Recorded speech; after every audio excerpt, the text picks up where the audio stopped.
Here's what's hot, brought to you by JMMB Group, your best interest at heart. Investors can finally trade their iCreate shares again. The stock resumed trading last week after being suspended by the Jamaica Stock Exchange for over a month. iCreate was initially suspended because of an extended delay in the publication of its financial reports. The suspension was extended because the company did not have a mentor.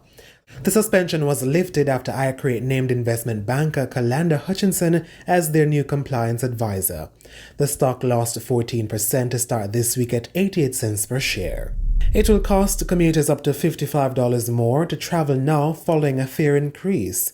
The government last week granted a 35% fare increase to public transport operators. Minister of Transport Darrell Vaz said the increase will be done in two phases.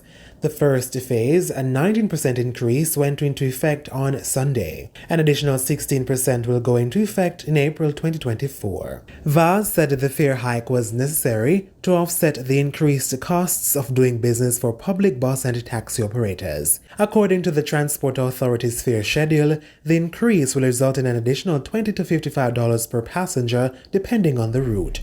The International Monetary Fund has slightly downgraded its outlook for Jamaica's economy. In its latest economic outlook, the IMF predicted that the local economy would register growth of 4.3% this year, down from its previous prediction of 4.7%.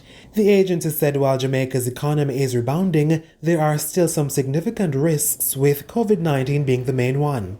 According to the IMF, renewed waves of COVID-19 could disrupt tourism and trade. The agency said inflation also remains a concern.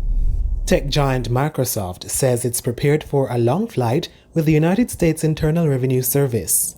According to the IRS, Microsoft owes nearly $29 billion US in unpaid back taxes. Microsoft said the tax fines stem from an IRS audit done between 2004 and 2013. The IRS began auditing the tech company as part of its crackdown on large corporations using offshore tax havens. Microsoft said it will be pursuing an appeal within the IRS, but the process is expected to take several years. What's Hot was brought to you by JMMB Group, your best interest at heart.